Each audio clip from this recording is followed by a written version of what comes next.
পৰা 3000 মান বিঘা মাটি সম্পূৰ্ণৰূপে চন কৰাৰ উপক্ৰম হৈছে। খেতিয়ক ৰাইজে এতিয়ালৈকে ৰুব পৰা নাই, খেতিত পানী নাই, হাল মাৰিব পৰা নাই। আৰু মানুহজনক আমাৰ ৰাইজৰ মানুহে বাৰম্বাৰ আহি লগ কৰিছে, কিন্তু তেওঁ কোনো কথাই নুশুনে। তেওঁ মানে নিজ ইচ্ছাকৃতভাৱে কালভাৰটো বন্ধ কৰি থৈছে। তেওঁ পানী যাব নিদিম বুলি বাৰে বাৰে কৈছে। অসুবিধা মানে আমাৰ প্ৰায় 3000 মান বিঘা মাটি আমি ৰুব পৰা নাই, পানী এটোপালো যোৱা নাই আমাৰ খেতিত। ব্ৰিটিছৰ দিনৰ পৰা আজি আমাৰ পূৰ্বপুৰুষৰ দিনৰ পৰাই এই কালভাৰটোৰে আমাৰ খেতি পথাৰত পানী উঠে। কিন্তু এই মানুহজন আজি 2 বছৰমানৰ পৰা ইয়াত তেখেতৰ নাম নাজানো, বাহিৰৰ মানুহে আহি ইয়াতে ঘৰ কৰিছে, আমি চিনিও নাপাওঁ। হামেদ আলী বুলি শুনি আছোঁ। তেওঁ মানে নিজ ইচ্ছাকৃতভাৱে এই বস্তুটো কালভাৰটো বন্ধ কৰি ৰাখিছে, ভিতৰত ঢালাই দি সম্পূৰ্ণৰূপে বন্ধ কৰি আমাৰ খেতিখিনি পানী যাব।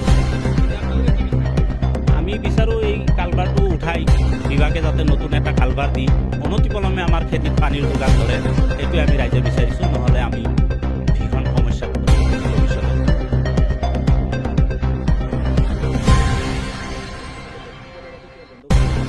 এনেই এতিয়া ব্যক্তিগতভাৱে মই জনাত বন্ধ কৰিব নোৱাৰে, এইটো চৰকাৰী বস্তু। কিন্তু তেওঁ যদি কোনো পাৰ্মিশ্যন লৈছে, আমি সেইটো নাজানো, অৱগত নহয়। আৰু যদি লৈছে সেইটো অবৈধ। হয়তো যদি লৈছে কোনোবাই হয়তো টকাৰ বিনিময়ত, SDO হওক কোনোবাই হওক হয়তো টকাৰ বিনিময়ত বা উৎকোচৰ বিনিময়ত পাৰ্মিশ্যন দিছে, সেইটো অবৈধ হ'ব সম্পূৰ্ণৰূপে। আৰু তেনে যদিও দিছে সেই অৰ্ডাৰ নাকচ কৰি নতুনকৈ এই কালভাৰখন উঠাই নতুন এখন কালভাৰ দি আমাক পানী যোগান ধৰিবলৈ আমি চৰকাৰক আহ্বান জনাইছোঁ বিভাগীয়।